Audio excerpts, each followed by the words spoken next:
Olá, amigos, bem-vindos para mais um SEAC no Lar, transmitido diretamente aqui do Centro Espírita Amor e Caridade.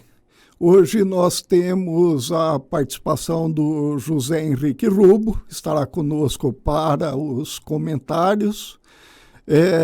Convido o José para dar também o boa noite para os nossos companheiros, José. Olá, boa noite, Maurício, boa noite a todos os que nos assistem, nos ouvem. Mais uma vez estarmos aqui fazendo o SEAC no Lar pela TV SEAC. Que todos tenham uma noite bastante proveitosa com estas discussões que nós traremos hoje. Obrigado, José, bem-vindo. Hoje nós vamos dar sequência aos nossos estudos sobre o Evangelho de Jesus, como sempre fazemos, utilizando o livro Pão Nosso, psicografia de Francisco Cândido Xavier, Chico Xavier, e Emmanuel, o autor espiritual, uma obra que traz lições a partir dos versículos do Novo Testamento. Esse, em particular, será o número 149, que tem por título Crer em Vão. Antes de iniciarmos o estudo propriamente dito, como costumamos fazer todas as semanas, alguns esclarecimentos para aqueles companheiros que estão se aproximando agora da doutrina espírita, das práticas espíritas, a respeito do Evangelho no Lar. O Evangelho no Lar é uma prática disseminada pelos espíritas que tem o propósito do estudo do Evangelho de Jesus, normalmente em âmbito familiar, numa oportunidade em que os familiares se reúnem e podem, a partir de uma leitura, tecer reflexões, comentários e estipular cada um para si mesmo, em grupo, a maneira de aplicar no dia a dia, aplicar na vida. Muito embora seja uma prática disseminada pelos grupamentos espíritas, o Evangelho no Lar é uma prática que foi trazida inicialmente por Jesus quando se reúne na casa de Pedro, o apóstolo, e aí convida a todos para discutirem a respeito da Boa Nova. Essa prática, então, que é muito saudável para a nossa vida espiritual e que nos ajuda à compreensão das questões da vida material e que deve ser exercitada por todos, né, de uma maneira contínua, que seja uma prática, né, constante. E o Evangelho no Lar, ele, muito embora não haja propriamente uma receita de como fazê-lo, é interessante que se siga um roteiro. A FEB, a Federação Espírita do Brasil, indica um roteiro simples, onde iniciamos com uma prece. Aliás, é importantíssimo que, ao iniciar um novo dia, iniciar uma atividade, nós tenhamos aquele momento de dirigir uma prece a Deus, a Jesus, aos bons espíritos, pedindo que nos guiem, nos orientem e também nos ofereçam a proteção para a atividade que vai ser realizada. Ao realizar essa prece de abertura, nós nos propomos a sintonia com os bons espíritos, com a divindade, procurando fortalecer um vínculo que nos facilita aquela atividade que será realizada. Após a prece, a leitura de um texto selecionado previamente, podemos utilizar a obra O Evangelho segundo o Espiritismo, e não precisa ser um capítulo inteiro, não precisa ser um trecho inteiro, mas é importante que seja um ou dois itens específicos tratando de um determinado tema que possa ser discutido a respeito. Pode ser aberto aleatoriamente ou em sequência, como nós sempre falamos, aí vai do critério de cada um, o critério de cada família. Aqui no SEAC no Lar, nós utilizamos o livro Pão Nosso. Como eu disse agora há pouco, vamos fazer a leitura da lição 149. O livro Pão Nosso é esse livro que eu tenho aqui em mãos. Ele é de uma série, né, de livros publicados com temas evangélicos por Chico Xavier e Emmanuel, que se chama Coleção Fonte Viva. Vale a pena que os espíritas conheçam essa coleção, procurem nas livrarias que trabalham com livros espíritas. Se não há uma livraria espírita aí próximo de você, pode procurar na internet também, tem boas livrarias que podem atender a essa necessidade.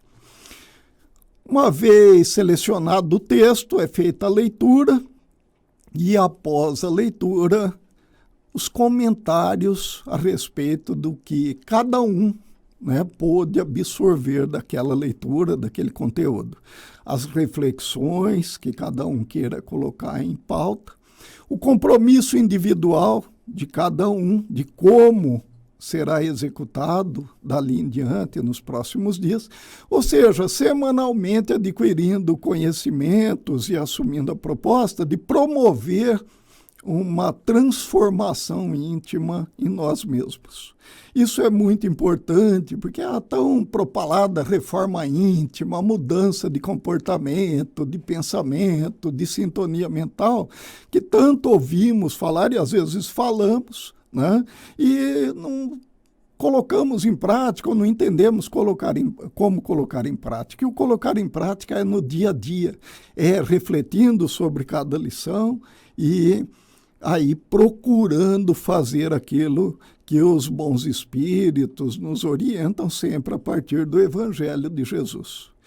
Tendo terminado esse momento de comentários, reflexão, uma prece de encerramento e aí, então, estaria finalizada essa tarefa para aquele dia.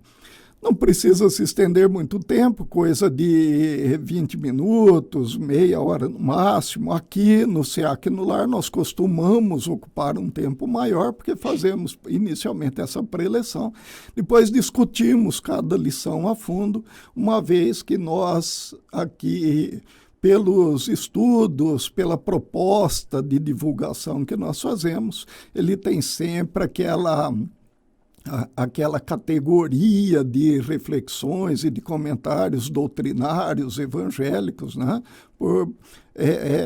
Normalmente por pessoas que estudaram mais a fundo o tema, justamente para trazer nesse momento. Mas em casa não precisamos nos deter tanto assim.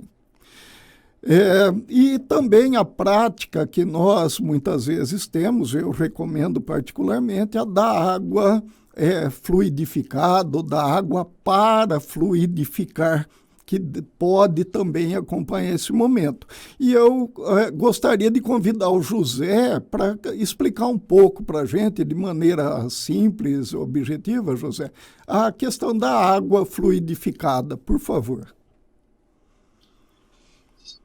Então, Maurício, a água fluidificada, você colocou muito bem, água fluidificada ou parafluidificada, né?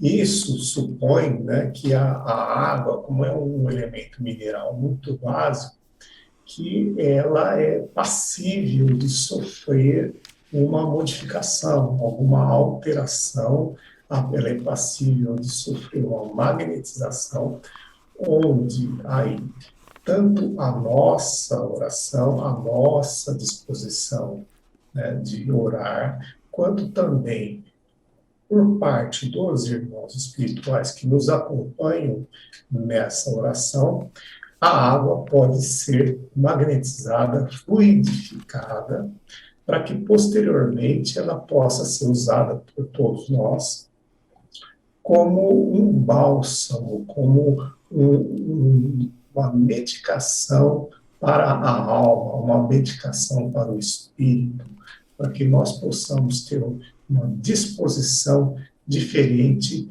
diante da vida. Tá? Nós todos temos as nossas necessidades, tanto físicas quanto espirituais, e a água fluidificada tem essa função de nos trazer uma condição melhor de enfrentamento de todas as nossas experiências. Então, por isso, muito importante que a gente traga sempre nas nossas orações, e o Evangelho no Lar, obviamente, é uma oportunidade excelente para isso, nós coloquemos ao nosso lado, numa jarra, uma quantidade de água que sirva para nós e para aquelas outras pessoas que estão nos acompanhando, né, nesse momento do Evangelho no Lar, para que após a leitura, após as orações, após a reflexão que fazemos no Evangelho no Lar, cada um possa se servir de um pouquinho da água, e dessa forma, né, ficamos todos bem equilibrados e harmonizados. Sobrando uma quantidade dessa água, ela pode ser armazenada, né, para que depois seja consumida sem nenhum problema, né? Então, esse procedimento, né, de fluidificação da água, ele é possível, e ele consta, inclusive, do livro, Livro dos Médiuns, né, no seu capítulo 8, onde se fala sobre a modificação das propriedades da matéria. Então, é possível entender as razões pelas quais a gente consegue essa fluidificação. Mas o principal, realmente, é que nós possamos sintonizar com o mundo espiritual, nos harmonizar e nos equilibrar. E aí, então, a água fluidificada tem a sua função bem estabelecida. Ok, obrigado, José. Havia um palestrante aqui da casa que ele costumava brincar dizendo que a água fluidificada era o passe engarrafado, né? Com a brincadeira à parte, evidente, nós sabemos, é uma maneira de nos fortalecermos, de nos energizar para as coisas do dia a dia. E é evidente, amigos, que sozinho não faz efeito nenhum. O que faz efeito, de fato, é trazer o Evangelho para dentro dos nossos corações.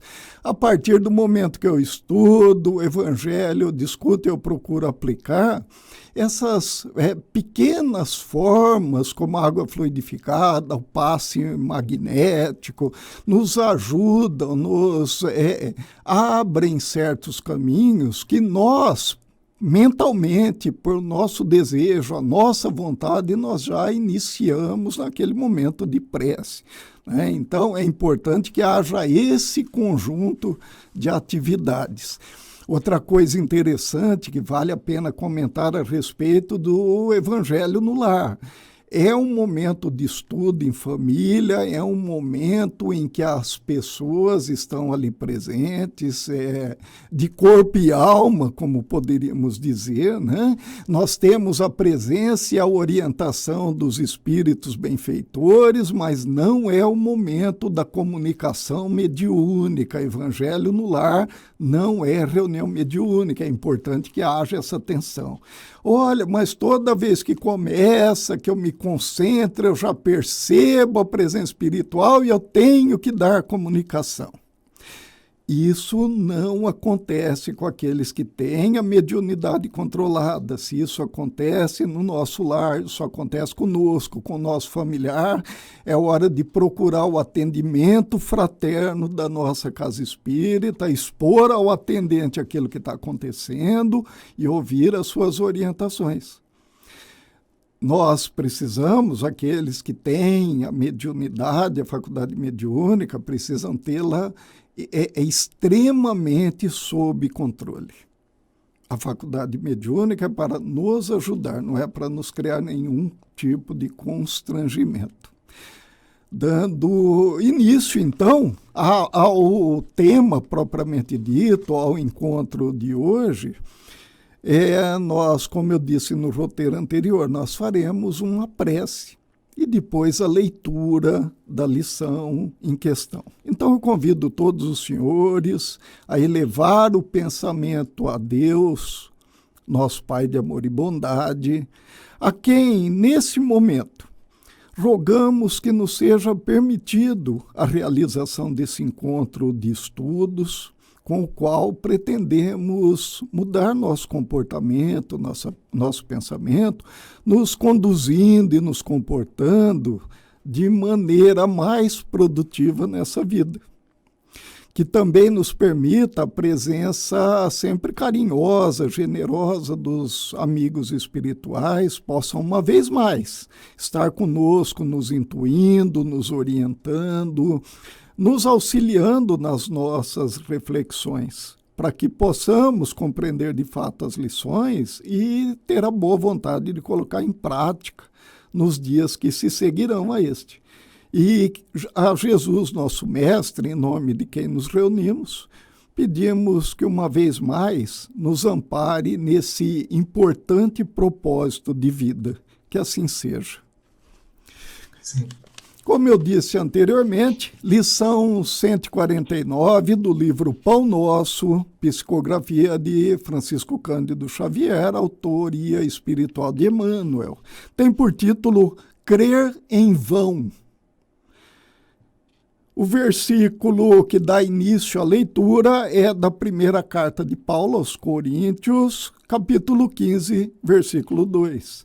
Pelo qual também sois salvos, se o retiverdes tal como vo-lo tenho anunciado, se não é que crestes em vão.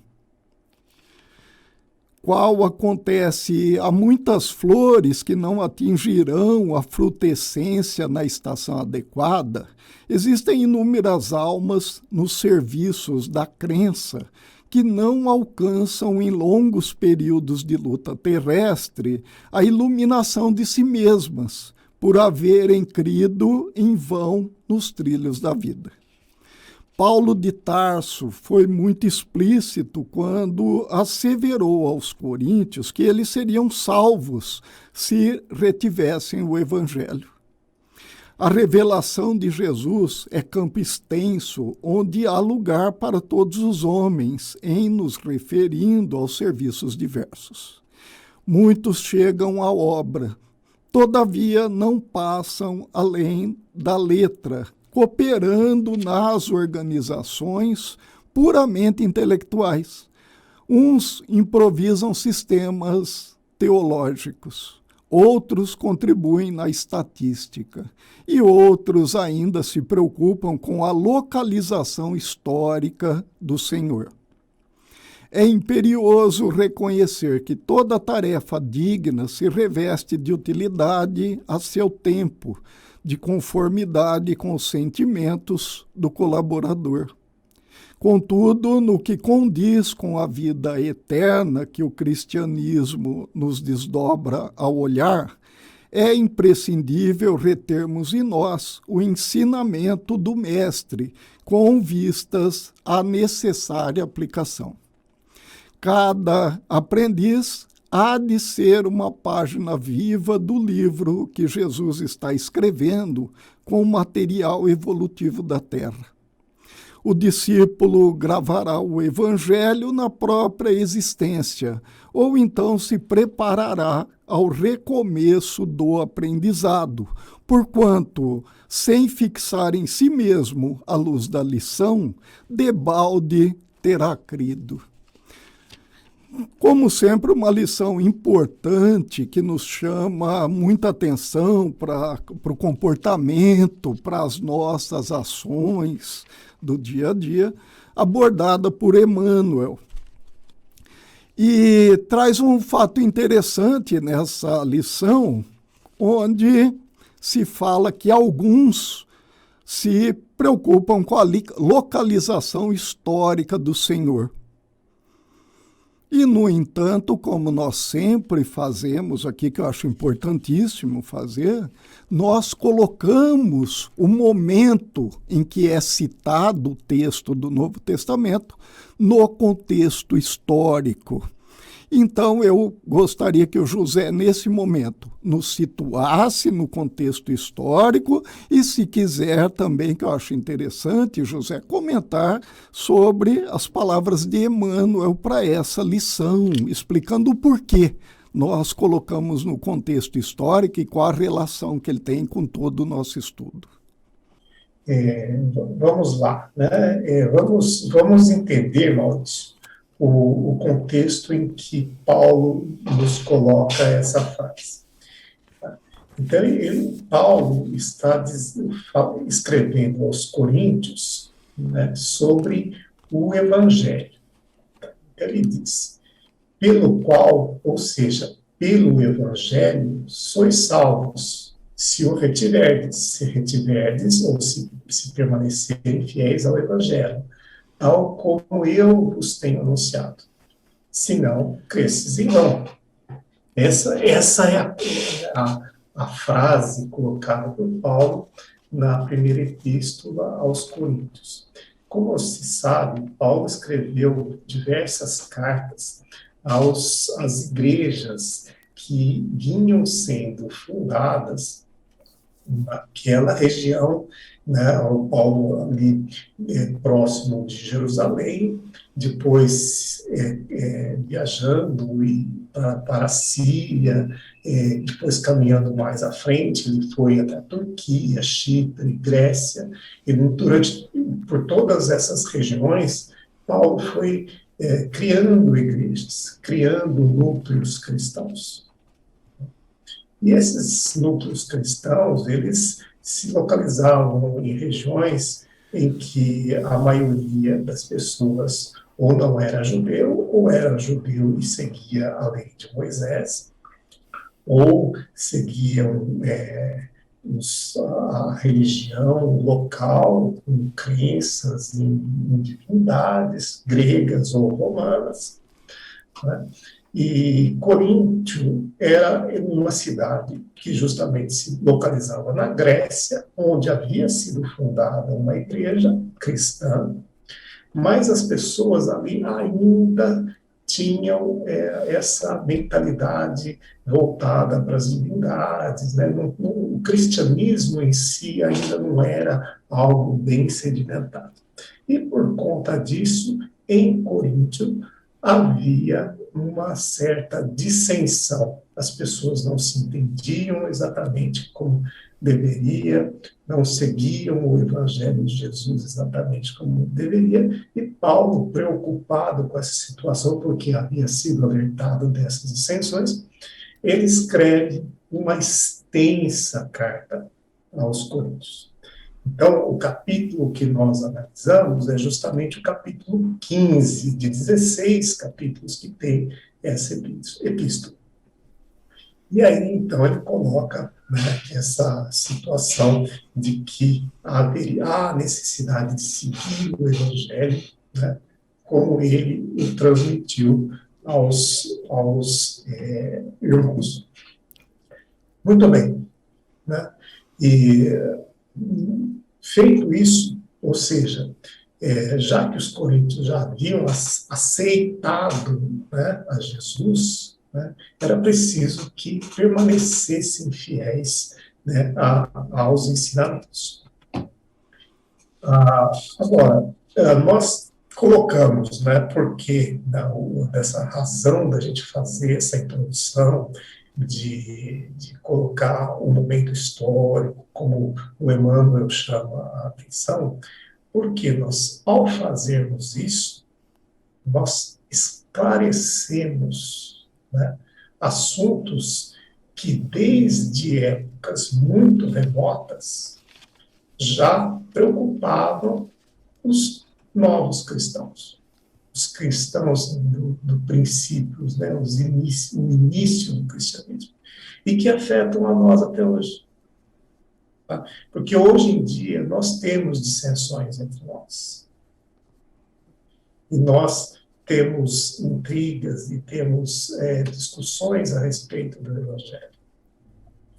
E o que é importante e que Paulo traz para nós, uma epístola escrita no ano 50, 60 depois de Cristo, é que nós, como irmãos em Cristo, devemos nos ater à mensagem principal do Cristo, que é o amor a Deus e ao próximo. Amar-nos entre nós, como amamos a Deus.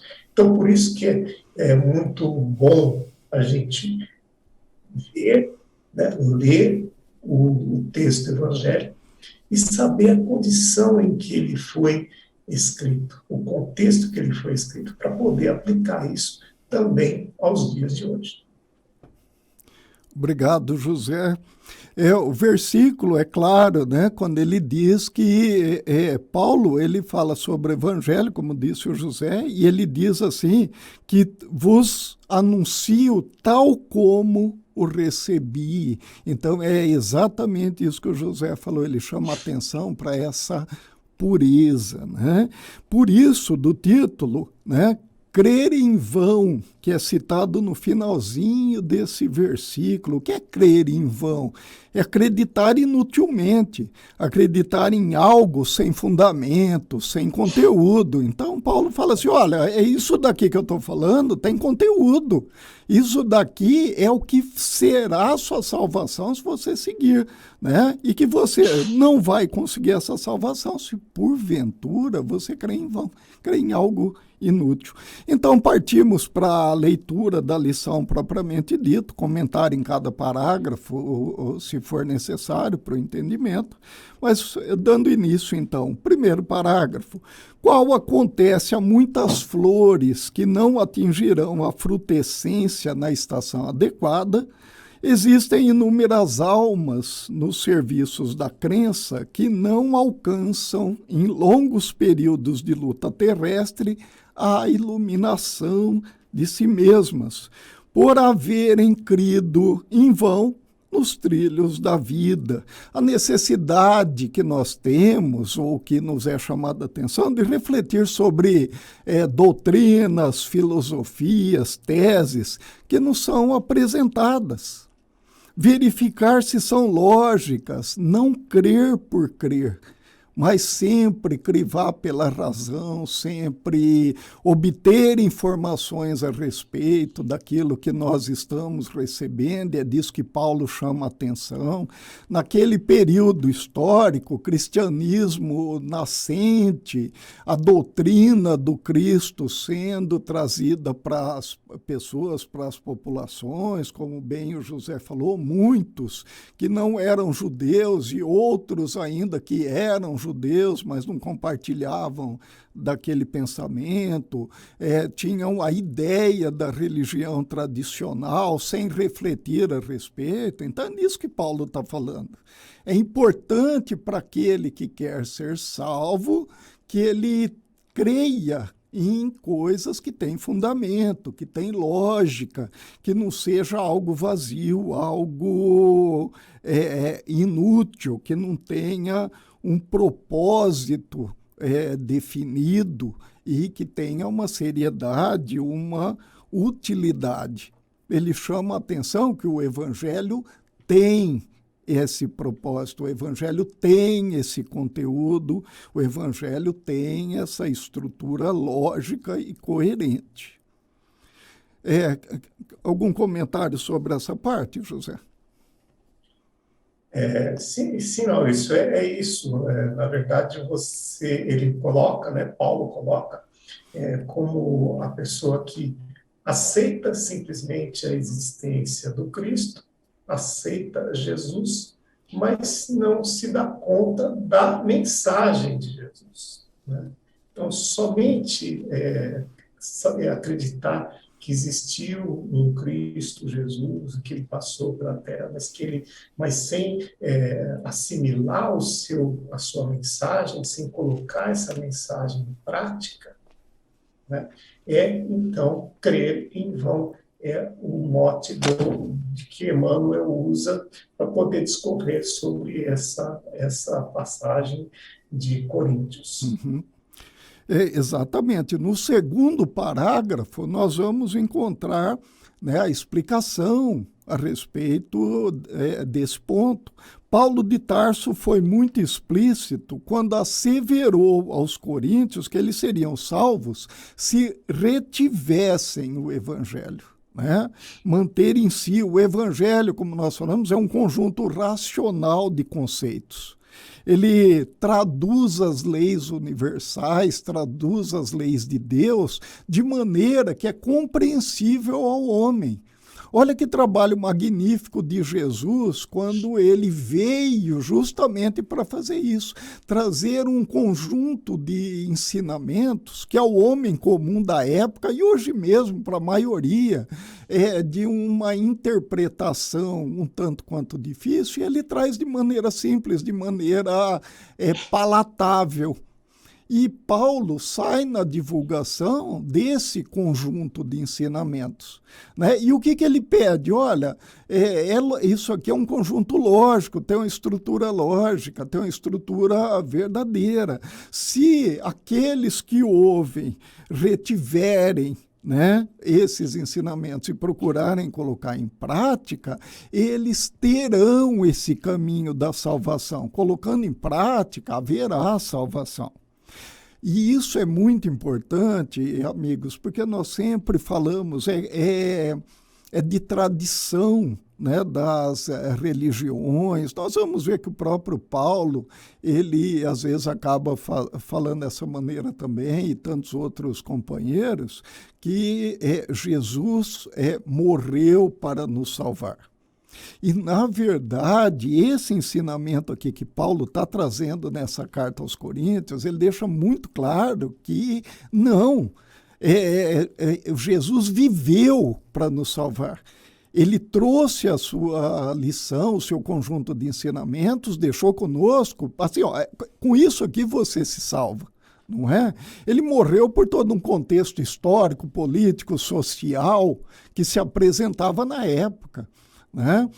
E, no entanto, o seu ensinamento é a nossa salvação.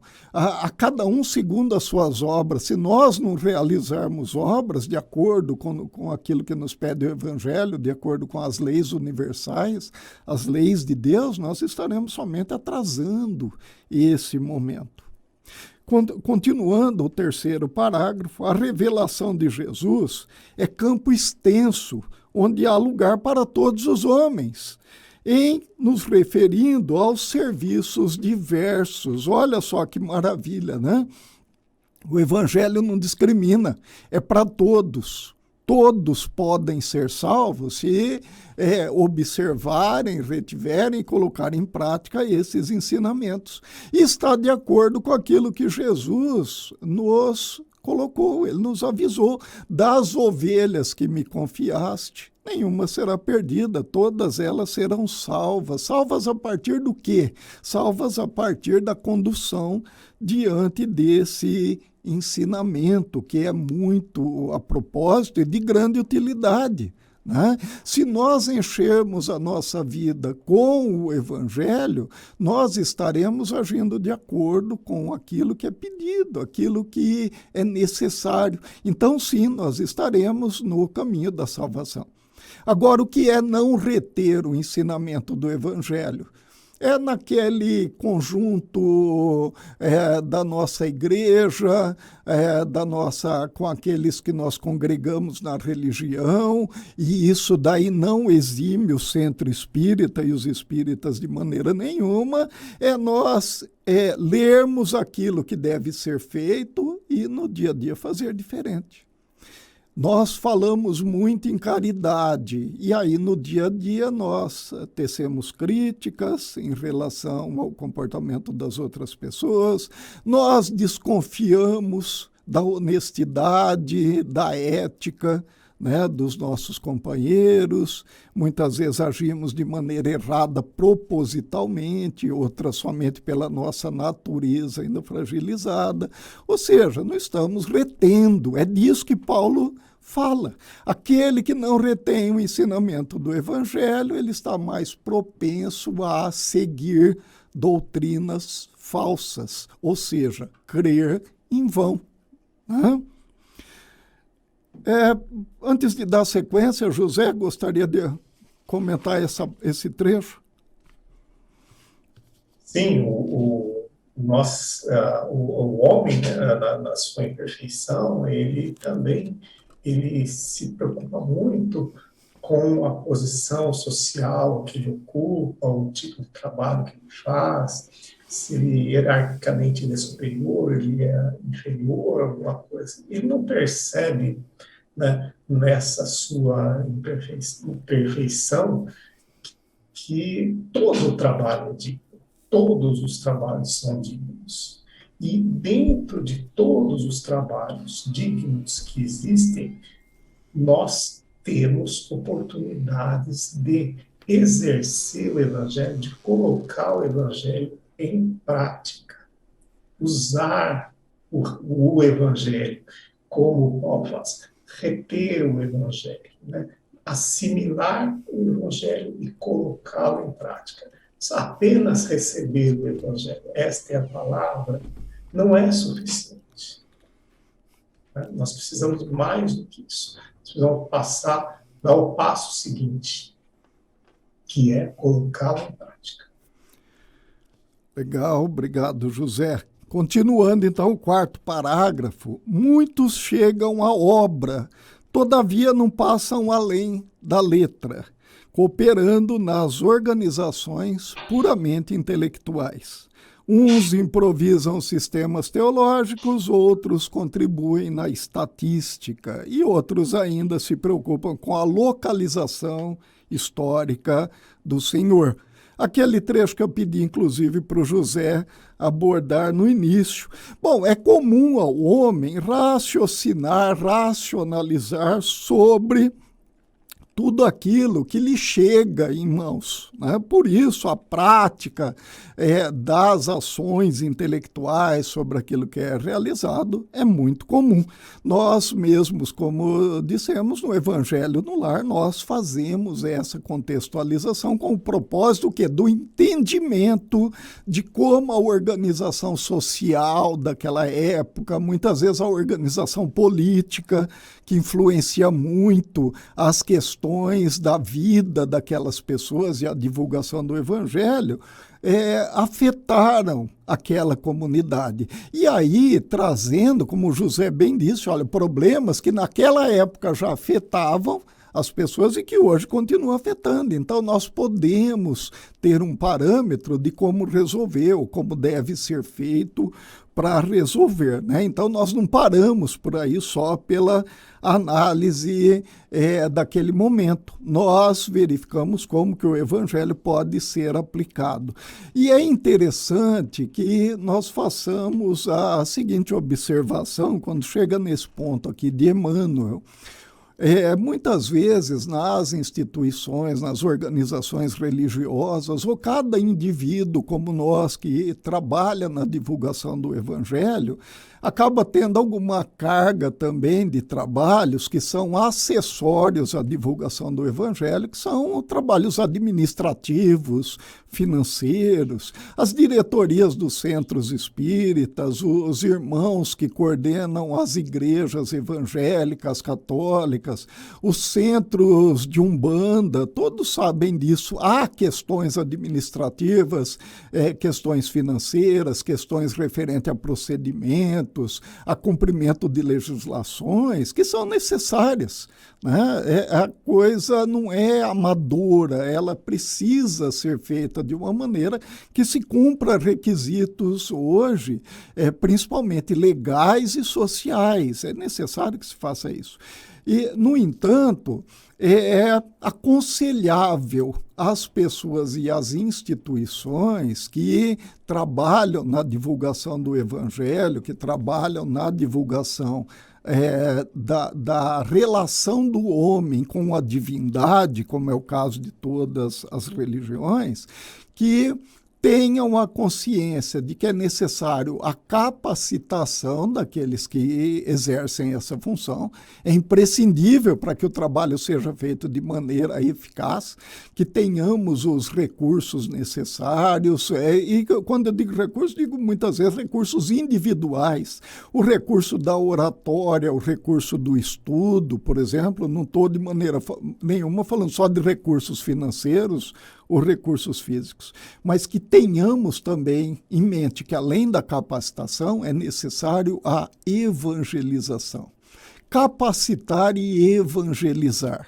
Se fôssemos trazer para a orientação que o Espírito de verdade dá a Kardec, espíritas, amai-vos, esse é o primeiro ensinamento, instruí-vos é o segundo, eu diria que cabe muito bem nisso, né? Amemo-nos em primeiro lugar, ou seja, divulguemos o Evangelho, sejamos aquele que representa o Evangelho, divulgando através dos atos, do comportamento, do pensamento. E, em segundo lugar, o segundo ensinamento, nos preparemos para isso, estejamos capacitados para isso.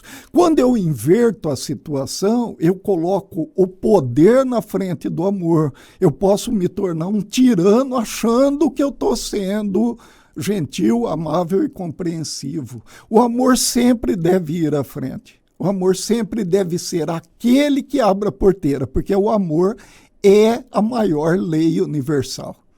Quando nós falamos em lei de justiça, amor e caridade, eu tenho o amor sendo aquele que orienta a justiça e a caridade. Justiça e caridade sem amor não são completas, não são o que deveria ser. Isso é importante que seja de nosso entendimento.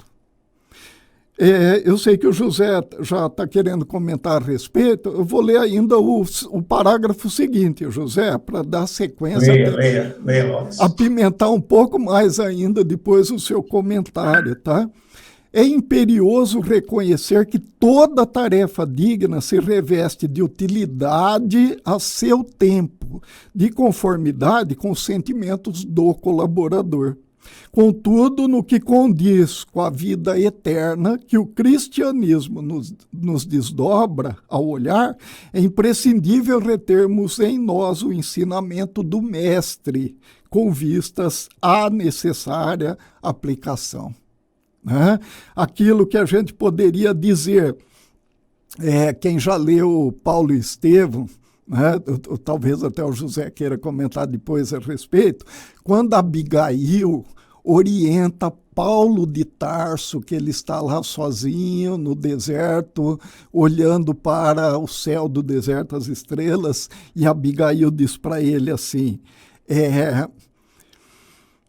ama, trabalha, espera e perdoa.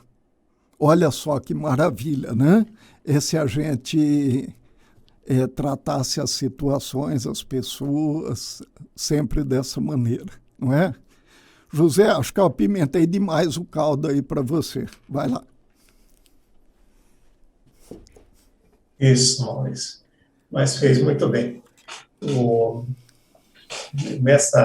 Nesse comentário que você fez, né, inclusive, sobre o lema Espíritas Amai-vos e Instruí-vos, a gente poderia acrescentar também, se a gente estivesse nessa possibilidade, né, de falar amai-vos, instruí-vos e trabalhai, né, colocar em prática aquilo que aprendeu. Né. Não existe, como eu falei anteriormente, trabalho que seja indigno. Todos os trabalhos são dignos. E dentro de uma casa espírita, de qualquer outra religião, qualquer templo religioso, né, e mesmo fora, existem inúmeros trabalhos que nós podemos fazer em benefício dos nossos irmãos. Tá? Fazendo esse trabalho em benefício dos nossos irmãos, os primeiros beneficiados somos nós mesmos. Nós estamos colocando em prática o ensinamento. Estamos fazendo aquilo que Jesus nos ensinou como forma de salvação. O Maurício, há pouco também, anteriormente, falou Jesus, ele morreu porque para salvar, ele morreu para nos mostrando até que ponto ele tinha um comprometimento com essa mensagem. Olha, se vocês agirem como eu estou agindo, vocês obtêm a salvação. E ele estava disposto a entregar a vida dele para que nós todos tivéssemos a crença nisso, tivéssemos a fé nisso. Então, maravilhosa a colocação do Maurício, lembrou muito bem essa passagem do livro Paulo Estevão, né, dos conselhos que Abigail ela oferece para Paulo, está lá, amar, esperar, que é confiar, trabalhar e perdoar. Então, muito bem colocado, Maurício.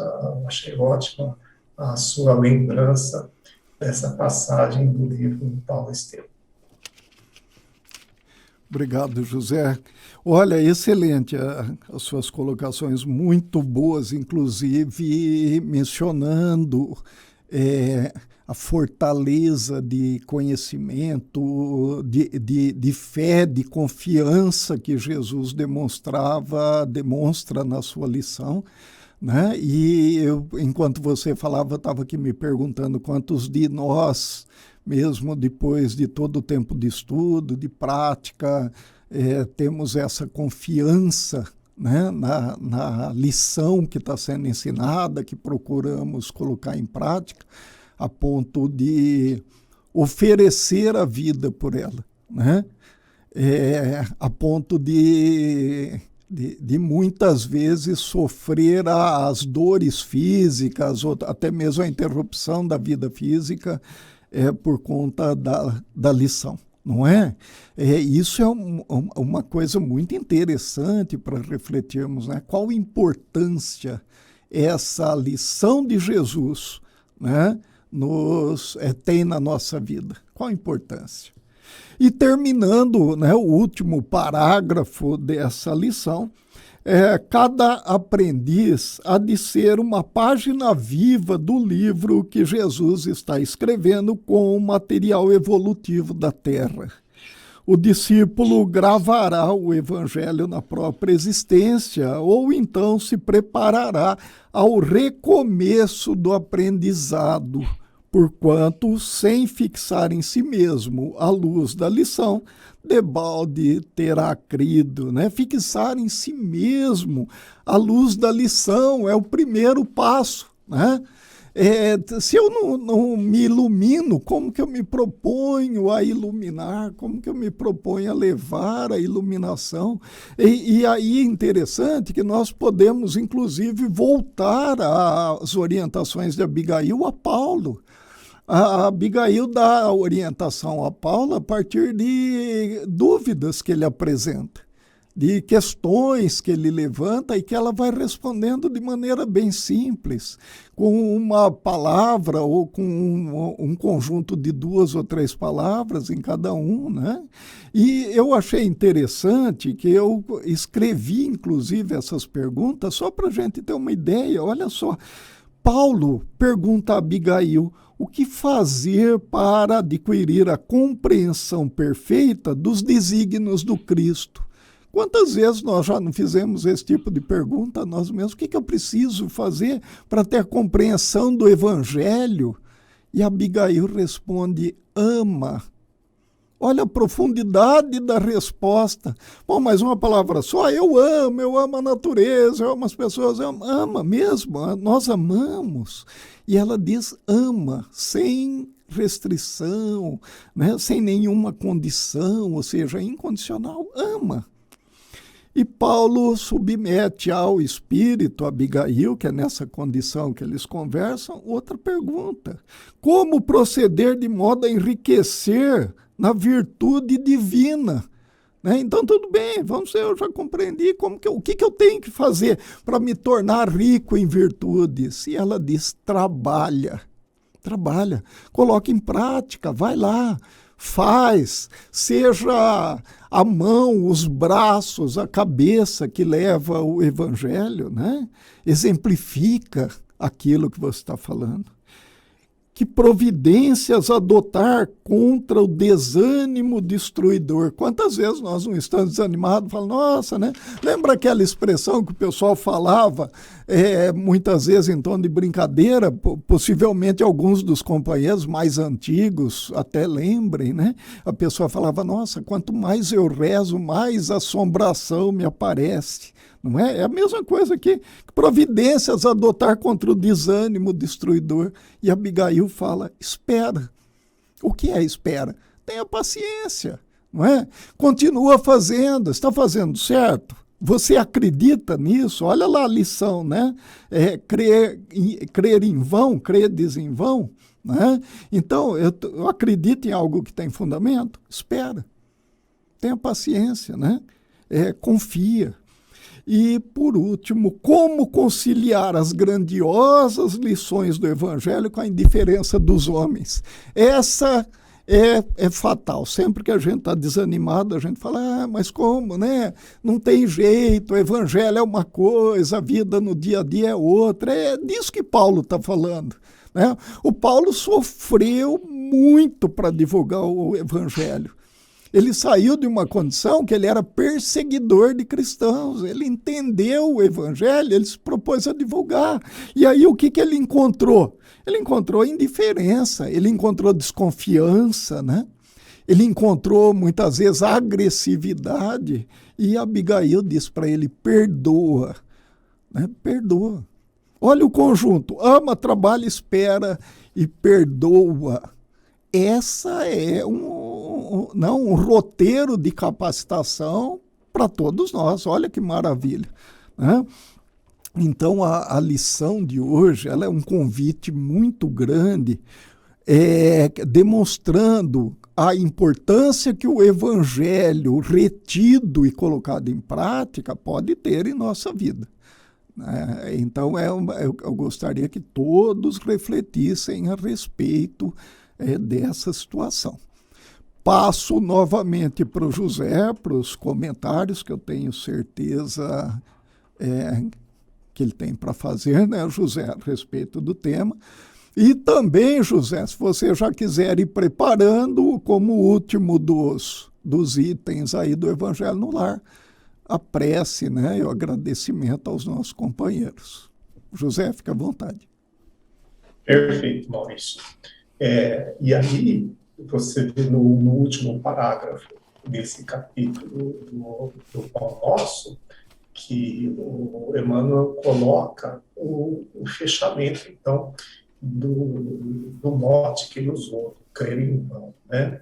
Então, ele coloca, o discípulo gravará o Evangelho na própria existência, ou então se preparar ao recomeço do aprendizado.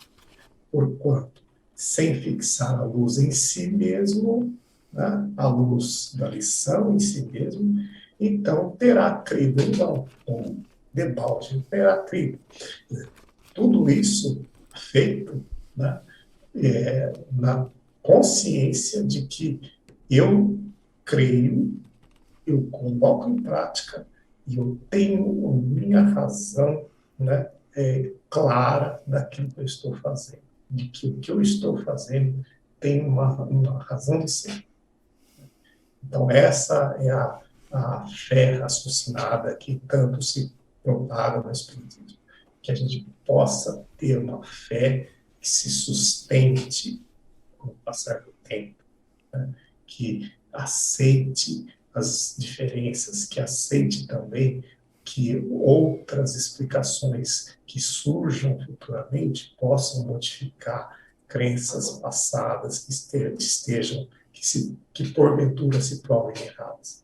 Então, a doutrina espírita, ela se embasa muito bem em toda a mensagem do Cristo. Então, essa é acho que o fechamento aí que o Emmanuel deu nessa lição foi perfeito, foi muito bom nesse sentido. Né?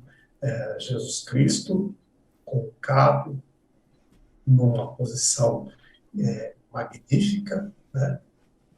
Por Emmanuel, Paulo com a sua mensagem aos irmãos cristãos do início da igreja, né, do cristianismo, exortando esses irmãos a permanecerem firmes na fé, né, acreditarem naquilo que está sendo transmitido nessa mensagem maravilhosa que Cristo trouxe. Tá?